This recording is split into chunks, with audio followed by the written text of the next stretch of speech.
everyone and welcome to my channel Mom Story by Sahana। तो आज के इस एपिसोड में हम बात करेंगे होम स्टडी फॉर्म के बारे में या फिर होम स्टडी के बारे में।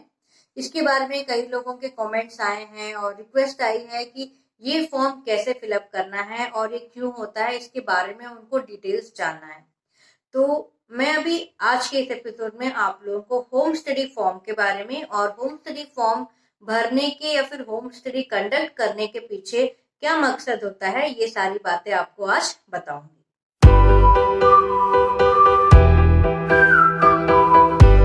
तो इससे पहले कि आज का एपिसोड मैं स्टार्ट करूं, मैं एक चीज क्लियर करना चाहती हूँ कि मेरे एक पिछले एपिसोड में जिसमें मैंने कारा का जो है एडॉप्शन कॉस्ट के बारे में एक वीडियो बनाया था, उसमें एक छोटा सा कंफ्यूजन हो गया है कि मैंने उसमें बोला है कि रजिस्ट्रेशन का 1000 रुपया लगता है और मतलब होम स्टडी का फिर अनदर 5000 रुपीज लगता है।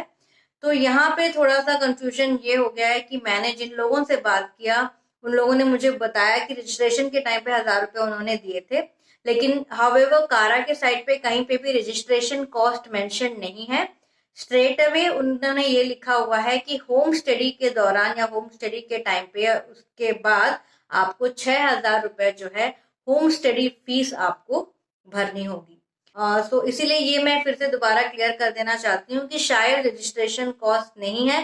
प्लीज एक बार आप कारा के साइट पे चेक कर लीजिए या फिर आप कारा के हेल्पलाइन पे कॉल करके इस चीज को क्लैरिफाई कर लीजिए।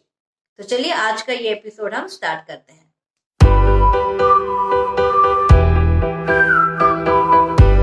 कि जब भी हम किसी को किसी के घर में देते हैं, से फॉर एग्जाम्पल जब शादी का टाइम होता है तो यूजुअली लड़के वाले लड़की के घर जाते हैं और लड़की वाले लड़के के घर जाते हैं। जांच पड़ताल की जाती है कि कहाँ काम करते हैं, उनका बैकग्राउंड क्या है, कैसे लोग हैं, आगे हमारी बेटी को खुश रखेंगे कि नहीं। और लड़के वाले ये जांच पड़ताल करते हैं कि आने वाली लड़की जो है वो किस बैकग्राउंड से आ रही है और हमारे घर में सुख समृद्धि ला पाएगी या फिर नहीं। तो इस तरह की जो जांच पड़ताल की जाती है, इसका मकसद शादी के टाइम पे तो आप लोग समझते हैं।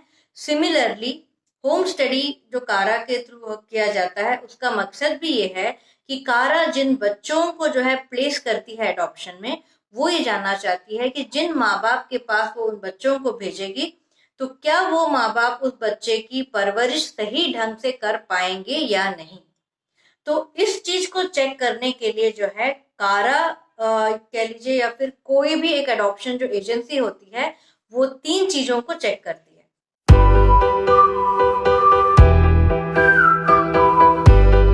सबसे पहला होता है फैक्चुअल इंफॉर्मेशन, मतलब कि हकीकत।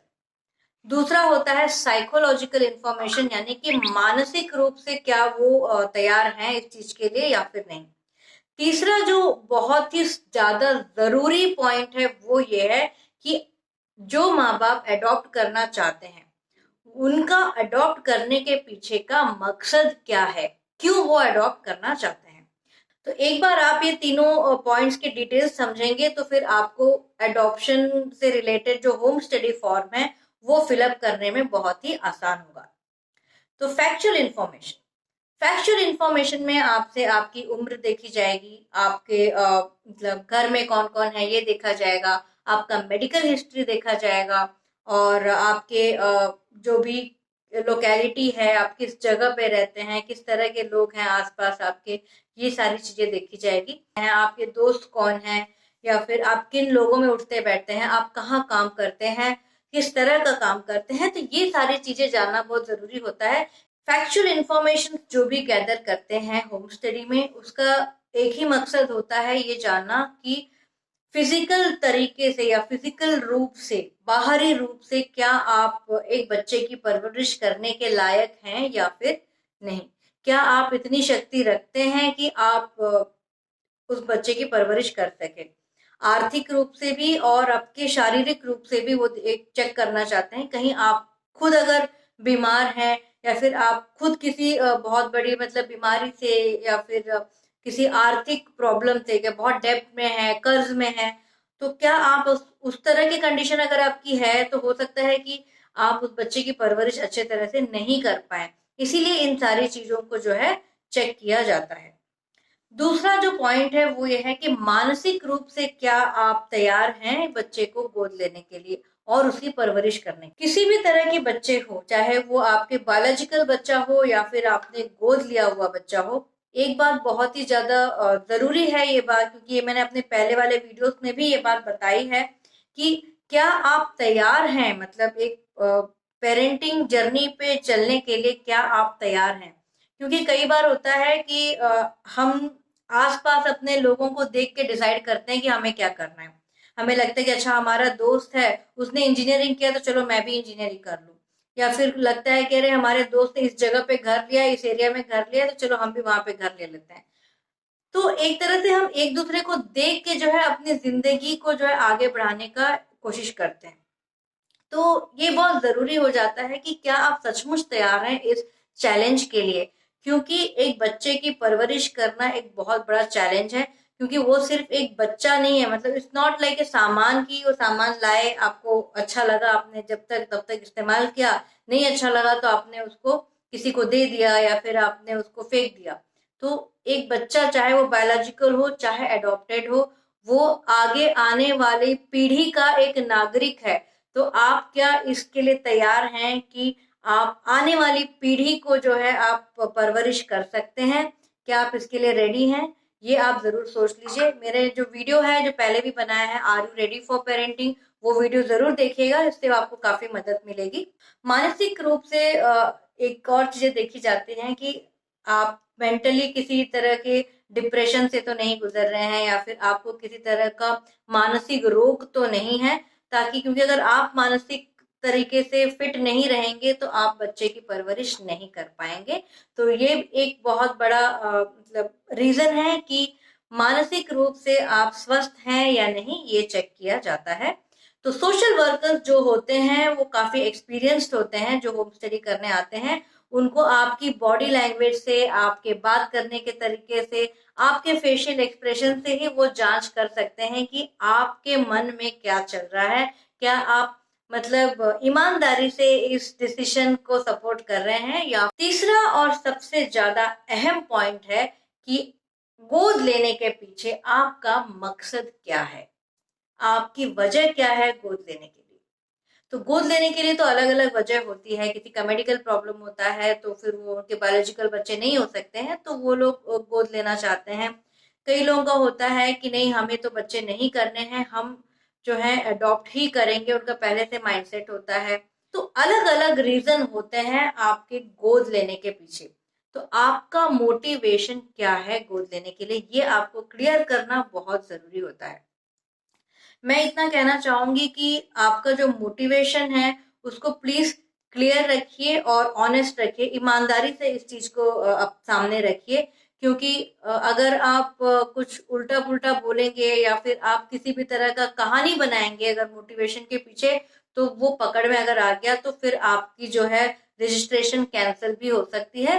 तो बहुत ध्यान रखिएगा कि आपको ये मोटिवेशन जो लिखना होगा उसमें या फिर एक्सप्लेन करना होगा, तो आपका मोटिवेशन क्या है।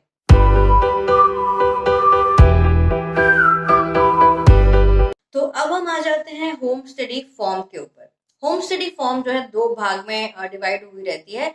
तो पार्ट वन जो है वो प्रोस्पेक्टिव एडॉप्टिव पेरेंट्स को भरना होता है और पार्ट टू जो है वो सोशल वर्कर को भरना होता है। तो पार्ट वन के सबसे पहला सवाल यही होता है कि what is your motivation behind adoption. तो ये तो मैंने आपको ऑलरेडी बता दिया है कि आपको क्या मोटिवेशन है, आपका क्या मकसद है, क्यों आप गोद लेना चाहते हैं, ये आपको बहुत ही अच्छे से क्लियर करना होगा। इसके अलावा आपको सवाल पूछा जाएगा कि अगर आपकी गैर मौजूदगी में क्या कोई ऐसा है जो बच्चे की देखभाल कर सकता है। और कई बार ऐसा हो सकता है कि कुछ अनफॉर्चुनेट इवेंट हो गया तो कौन देखेगा उस बच्चे को, तो उसका गार्डियन कौन रहेगा। तो इसलिए भी होम स्टडी किया जाता है, ये पूछ जानने के लिए कि आपकी फैमिली में कौन कौन से मेंबर्स हैं, क्या वो इस एडॉप्शन के जो कॉन्सेप्ट को सपोर्ट करते हैं या फिर नहीं। आपने एडॉप्शन कर लिया, हो सकता है कि आपको तकलीफें आ रही हो, कुछ चैलेंजेस आ रहे हो बच्चे के साथ एडजस्ट करने में, या फिर आपको समझ में नहीं आ रहा है कि हम कैसे इस चीज को आगे बढ़ाएं, कैसे एक हार्मोनी मेंटेन करें हमारे फैमिली में। तो उस टाइम पे आप क्या एक्शंस लेंगे। तो मोस्ट कॉमन जो एक्शन यूजुअली लोग लेते हैं वो ये है कि वो काउंसलर्स के थ्रू बात करते हैं, एडॉप्शन काउंसलर से प्रोफेशनल काउंसलिंग की हेल्प लेते हैं। तो दैट इज हाउ वो इस चीज को सॉर्ट आउट करते हैं। उसमें आपको सवाल पूछे जाएंगे कि क्या आप एक मेडिकली अनफिट बच्चे को अडॉप्ट कर सकते हैं, क्या आप उसकी परवरिश कर सकते हैं। तो इस सवाल का जवाब तो आप ही दे पाएंगे, क्योंकि ये आपको पता होगा कि क्या आप इतने सक्षम हैं कि मतलब आप फाइनेंशियली और फिजिकली उस बच्चे की केयर कर सकते हैं थ्रू आउट हिज और हर लाइफ टाइम। तो फिर आप जरूर हाँ कहिए, अगर आप नहीं कर सकते हैं तो फिर ना कहिए उसके लिए। इसके अलावा जेनरिक सवाल पूछे जाएंगे, आपकी फैमिली बैकग्राउंड क्या है, आप कहाँ के रहने वाले हैं, आपके फैमिली में किस तरह से प्रॉब्लम्स को डील किया जाता है, आप एज ए हस्बैंड वाइफ किस तरह से अपना रिलेशनशिप मतलब गोल्स हैं आपके, आप कितने करियर ओरिएंटेड हैं। और जैसे अगर आप करियर ओरिएंटेड हैं तो फिर अगर आप ऑफिस जा रहे हैं तो फिर कौन देखेगा बच्चे को, क्या आपके पास सपोर्ट अवेलेबल है। तो इस तरह की चीजें जो है एक जेनरिक डिस्कशन होता है होम स्टडी के दौरान। तो होम स्टडी के फॉर्म में भी ऐसे ही जेनरिक क्वेश्चंस ही हैं। अगर आप चाहते हैं होम स्टडी फॉर्म स्टडी करना या पढ़ना चाहते हैं, देखना चाहते हैं कि उसमें किस तरह के सवाल हैं, तो आप शेड्यूल 7 जो है वो डाउनलोड कर सकते हैं। तो आप गूगल में टाइप करिए home study form for adoption, तो फिर आपको वो शेड्यूल 7 आ जाएगा। तो आप वो डाउनलोड करके एक बार देख भी सकते हैं कि किस तरह के सवाल आते हैं, तो कौन से सवाल का क्या आप जवाब दे सकते हैं। होम स्टडी के टाइम पे एक और मेरा टिप आपके लिए सबसे बड़ा ये रहेगा कि प्लीज उस दिन कुछ और काम मत रखिएगा, सिर्फ आपकी होम स्टडी पे ही आप कंसंट्रेशन करिए। ये नहीं कि आप होम स्टडी के लिए अगर सोशल वर्कर आए हैं तो आप अपने ऑफिस के कॉल में बिजी हैं, या फिर आप किसी दोस्त से बात कर रहे हैं, या फिर आपके घर में कोई मेड आई हुई है उस टाइम पे और आप उससे बातें कर रहे हैं कि क्या काम करना है नहीं करना है। तो उस टाइम पे अपने आप को पूरा फ्री रखिए, ताकि आप जो है प्रॉपरली जो है उसको सवाल समझ सकें और उसके अच्छे से जवाब भी दे सकें। अगर आप संयुक्त परिवार में रहते हैं, यानी कि आप जॉइंट फैमिली में अगर रहते हैं, तो अच्छा होगा कि आपके साथ जो भी आपके पेरेंट्स हैं या इन लॉज हैं या ब्रदर सिस्टर जो भी आपके साथ रहते हैं, अगर वो भी होम स्टडी में इन्वॉल्व हो सकते हैं तो बहुत ही अच्छा रहेगा। क्योंकि बहुत जरूरी हो जाता है कि बच्चा जब गोद लेके आ जाता है घर, मतलब आपने एक बार अडॉप्ट कर लिया और वो बच्चा घर आ जाता है, तो जरूरी है कि घर के सभी सदस्य उसको इक्वली अटेंशन दें, उसको प्यार दें और आपके इस डिसीजन को वो सपोर्ट करें। तो अगर उनमें से कोई भी एक ऐसा है जो सपोर्ट नहीं करता है, तो उस बच्चे के लिए और आपके लिए आगे की लाइफ जो है डिफिकल्ट हो जाएगी। तो ये था पूरा होम स्टडी से रिलेटेड इंफॉर्मेशन, जितना मैं आपको बता सकती थी मैंने आपको बताया है। और इसके अलावा भी अगर आपके कोई और सवाल हैं तो कमेंट सेक्शन में जरूर टाइप कीजिएगा, बताइएगा मुझे। मैं पूरी कोशिश करूंगी आपके सवालों के जवाब देने का। अगर आप कमेंट सेक्शन में टाइप नहीं करना चाहते हैं, अगर आप पर्सनली मुझे कुछ सवाल पूछना चाहते हैं इससे रिलेटेड, तो आप मेरे ईमेल आईडी पे जरूर मेल कर सकते हैं। मेरा ईमेल आईडी यहाँ पे दिया हुआ है momstoryby.sahana@gmail.com।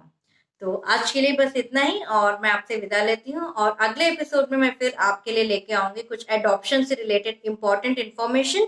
तो तब तक के लिए take care, but stay tune to my channel mom story by Sahana.